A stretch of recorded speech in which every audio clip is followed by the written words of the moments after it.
We just got to the afternoon break of day 12 of the Undercover Policing Inquiry, Tranche 3 Phase 1. We've been hearing more from Lewis, the Movement for Justice activist, who was spied on by Peter Francis, by Trevor Morris and by Dave Hagan. Yeah. I'm joined by Heather Mendick. What have you made of what we've heard? I think it's quite an interesting day today. I'm There pleased we to go. come in because you can't hear this anywhere else. Because clearly there's a reason why they're focusing on Lewis, and it's because of they trying to use it to cast doubt on Peter Francis. I mean, he's just called Peter Francis a fantasist. Yes, multiple times. Yeah. Not just earlier this morning, repeatedly called him a fantasist. And this is the first time. So they've often asked about the accuracy of reports by the police. And clearly someone who's in the reports is a good source on that. But this is the first time where they've directly said, do you think these reports are more or less accurate than these other reports?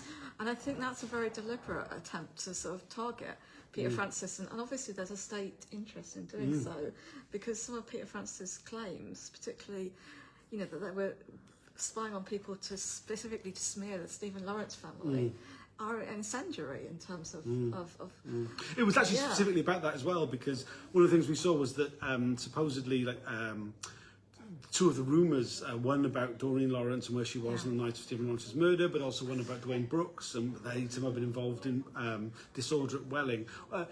Peter Francis has claimed it originated from Lewis. Apparently he's backtracked on that since. I'm not entirely sure the exact bit about it, but this was something that Lewis took real issue with. Yeah, and I have no doubt that Peter Francis's reports are exaggerations and are... I mean, they're Spycops reports. Exactly. I mean, clearly, these Spycops, then and to a great extent now, and probably Peter Francis is not immune from this just because he's a whistleblower and been able to be more honest about other things, wanted to build themselves up to justify what was really a pointless activity. They were spying on people who were largely peaceful, people who cared about the right things in the world and should never have been spied on. In overwhelming majority of cases, the exceptions being the far right, which was a very small part. And they didn't really spy on. I mean, let's be honest, there's very little targeting of the far right that ever took place. Yeah, so clearly these people had to build their part up, had to make these people look more dangerous. That does not mean that people lie about everything. No, quite, absolutely. Yeah. And I mean, we saw some of the reports. I mean, one of Dave Hagan's reports about some of these consultation meetings that were taking place in Lambeth Town Hall about the use of CS spray at Brixton Police Station, and it make if you just use the tone of it, it sounds like a riot broke out. It really and does. It's like, oh no, it was a series of presentations, including from a doctor and clips from Channel 4 News being shown and stuff. I mean, it's just like the hyperbole of these reports is just, I mean, it's so evident. Yeah, if anyone's been to a town hall meeting and shouted, that's it. You can imagine that could be described in a similar way. Right, yeah. But it's obviously made out to sound aggressive and violent. There's all sorts of weird stuff in Dave Hagan's reports as well. Like there's a reference to a Lucozade bottle, which I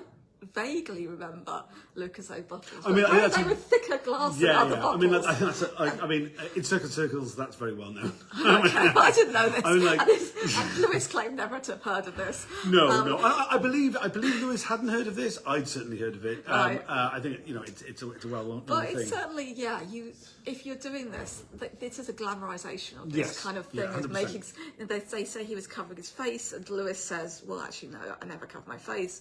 Covering your face was something which happened later on. Yeah, also, I think that's largely true. I think it's much younger people now. There's much more focus on that. Also, he was a steward. He was doing stewarding. Yeah. So the idea that he would be in a high-vis jacket, kind of directing people and doing police liaison. The idea that he was somehow with a scarf around his face and shades with a baseball cap, carrying a Lucozade bottle. I mean, it's just this characterization of him. I mean, but there seemed to be an obsession with him though, because we saw lots of reports that mentioned the Movement for Justice doing this, and then sentence by itself, Lewis wasn't present. Yes. As if this was somehow kind of something. Oh, what was he up to? Was he not present? Yeah, and he was. I mean, I don't want to identify him, but he was describing a kind of trajectory where you, at certain points, are more in or out of political activity, like most people have, and where it would be kind of quite normal for you to be there or not there. And so you're right. There's a kind of glamorization of this particular figure, and perhaps there was kind of gossip where they would talk to each other, wouldn't they?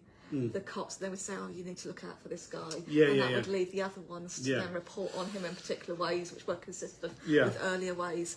And the Hagan report that we look at, where there's this this extreme exaggeration undermines the kind of state case that somehow Peter Francis was a greater fantasist than the others. And so it's all full of contradictions. And what I think we should be really looking at is why people might lie or tell the truth in particular circumstances. Because everyone lies and tells the truth. Yes. And this applies to the whole of the world, not just spy cops, but clearly with spy cops there are certain investments. Yeah. And they're not really doing anything deep in terms of the motivations why someone might lie. And that's what you've got to analyse if you want to find out what's really going on here.